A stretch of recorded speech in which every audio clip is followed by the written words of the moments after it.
The Euclid Space Telescope launched on the 1st of July 2023, meaning that it has now been in space for well over a year. To celebrate this milestone, the European Space Agency, ESA, has released this beautiful poster and timeline of all of the key events from that first year in space. The Euclid Consortium also turned it into a lovely video, which I want to expand upon now and talk through here.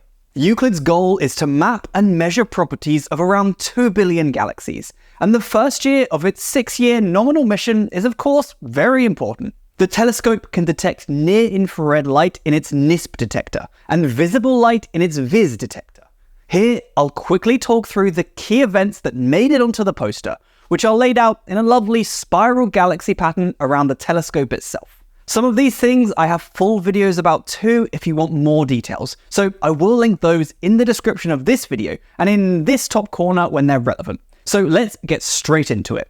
Week 1 starts, of course, with the launch of Euclid on a SpaceX Falcon 9 rocket from Cape Canaveral in Florida, followed very quickly with one of the last proper views we ever got of the spacecraft itself, as it floats away from the rocket that delivered it to space. Then, almost immediately, we had some cause for concern, as the first of Euclid's problems became obvious. When the telescope is pointing in certain directions, bright light gets reflected directly into the detectors of the telescope, causing big problems and ruining images like this one. More details on the problem and how we solved it are up here and in the description. Luckily, when we pointed the telescope in other directions, it worked well and we didn't see this problem. And in week 3, we even got to see the very first images and spectra from Euclid. They're test images, but they're beautiful, and you can see the NISP team gathered around here enjoying that data. Then we saw some more problems to solve. The first is super interesting. It's high-energy X-rays from the sun causing the telescope to X-ray itself. We can literally see the solar panel substrate honeycomb pattern, cables, and the shadows of solar cells appearing on the detectors. This is so cool. You can even try and find the exact spot that got X-rayed on the underside of the telescope. And I can't wait to talk more about it in the future when more information is public. The other problem seen around this time was that the guidance system wasn't working perfectly. It kept being confused by cosmic rays, losing lock, and the telescope would drift while taking its 15-minute exposures, leading to images of these ribbons of light instead of proper, correct-looking stars. It's week 6 now, and we get some reaction shots. The VIS team looking at the first visible light image, Jean-Charles showing the team the first processing of the first image, and continued amazement as the team studies more VIS data.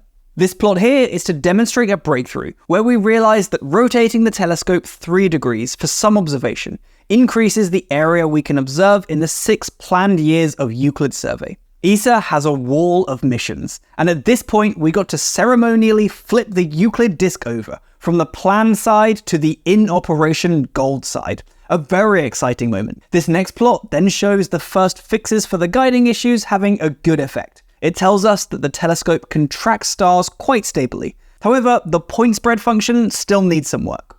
We then saw the first low surface brightness image, confirming Euclid is absolutely awesome at collecting light, and the telescope is already inspiring exciting and innovative outreach ideas, such as this Euclid escape room at the University of Padova. This image came from a test where we pointed Euclid at an especially bright star called Vega, to see the effect that had on what we see. And this is a spectrum of light from a planetary nebula that we use to calibrate the near-infrared spectrometer. Now spot the planetary nebula in this early image taken by NISP, and then take a look at one of the brightest cosmic rays we've seen on the Euclid detectors so far in this raw image.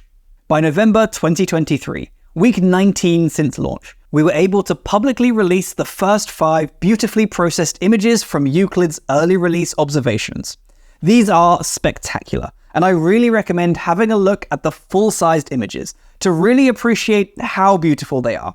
They even led to a comic about Euclid in a famous Italian puzzle journey, for such a thing apparently exists. It led to some interesting discussions at the Euclid dinner tables, inspired school children, and the image of the Perseus cluster of galaxies was even displayed on the Dome of The Hague. A perfectly large space to show the images that happen to be 600 million pixels big. By week 23, we were able to declare the guidance system fully operational, And this data here taught us that when NISP isn't operating, the temperature of the entire telescope can change, an important thing for us to know. Here we see the Thales Alenia space team receiving individual awards from ESA for their work building Euclid. And this shows a fast-moving solar system object moving across the Euclid field of view and obscuring a galaxy during a 1-hour pointing. This mess of data shows a massive X-ray flare ruining entire VIS pointings by blasting the telescope with high-energy radiation. But on the other hand, this comparison shows how much better this space telescope is at resolving objects than a ground-based telescope which took the image on the left, and Euclid can do it faster too. Its 4.5-hour image on the right is way clearer than the left-hand side that took about 170 hours to create from the ground. Euclid then won an award at the 2024 Astro Awards hosted by Everyday Astronaut, and the French Euclid community met up for a meeting in Lyon. And here we see the current planned footprint of the Euclid survey, which did have to be modified to avoid the stray light problems that we mentioned earlier. This here is another key milestone as testing ends on the telescope and its primary mission begins, as the mission manager takes over from the ESA project manager, and these blobs represent the first statistics being done with Euclid data, beginning our mission to measure cosmological parameters. This is the first patch of sky to be observed in the main survey of Euclid, where each little rectangle represents one pointing of the telescope. And here, the Euclid members that work on something called weak lensing met up for a workshop in Austria. 2 weeks after the start of the main survey, 137 square degrees of sky, shown here in red, were already observed. And this image shows a beautiful shot of a galaxy called NGC 1808, as seen by Euclid. We then realized we had to deal with an issue of ice building up on one of Euclid's mirrors, causing less light to reach its detectors. But here we see that our first attempt to fix the problem did increase the light we were receiving back to pre-ice levels. And here is a plot of the temperature over time during that first de-icing. This is all great, but the fact that I said first de-icing is a spoiler that it does come back before the end of the year.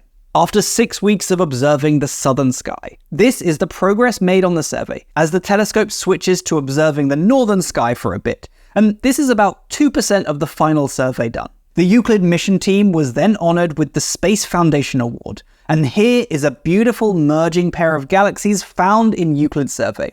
Another beautiful galaxy is shown next, complete with cosmic rays and gaps in the detectors that will get removed by stacking 4 slightly dithered images together. And this might be the least attractive view of the northern lights ever, as Euclid captures the strong solar radiation that led to the powerful aurorae on Earth in May 2024. That was a NISP image that we just saw, and this is the equivalent view in the VIS Visible Light Instrument.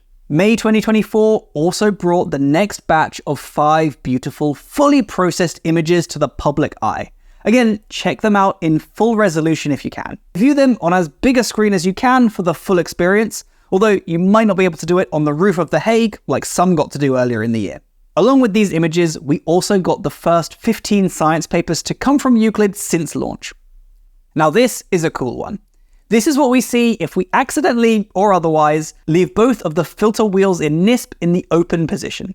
These are incredibly out of focus stars that show us the exact shape of Euclid's primary mirror and the struts that hold the secondary mirror in place. So this is kind of like dozens of Euclid selfies, taken by the stars that it's observing.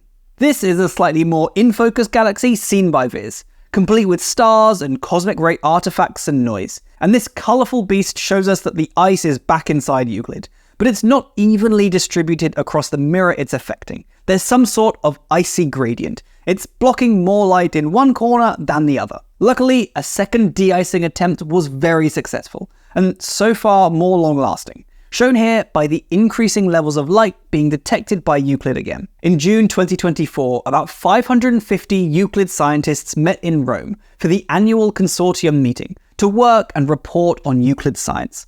I am actually in this photo, so bonus points if you can find the 5 or so pixels that represent me. Euclid Science also made it in person to Japan at this conference, and one last plot shows that there's currently no lost light due to ice, so we are all very happy that it seems to be going well. Finally, the year ends with a thank you to Giuseppe and René, leaders in various aspects of Euclid, who I believe have now retired. Thank you both, and I hope the science we do from now makes you proud. That brings to a close ESA's 52 weeks of Euclid highlights. Hit me up in the comments if you have any questions about any of this. I am currently working on the Euclid telescope, so I can hopefully answer a lot of questions that you might have. So go crazy in the comments down below. Thanks a lot for watching, and I hope to see you again very soon.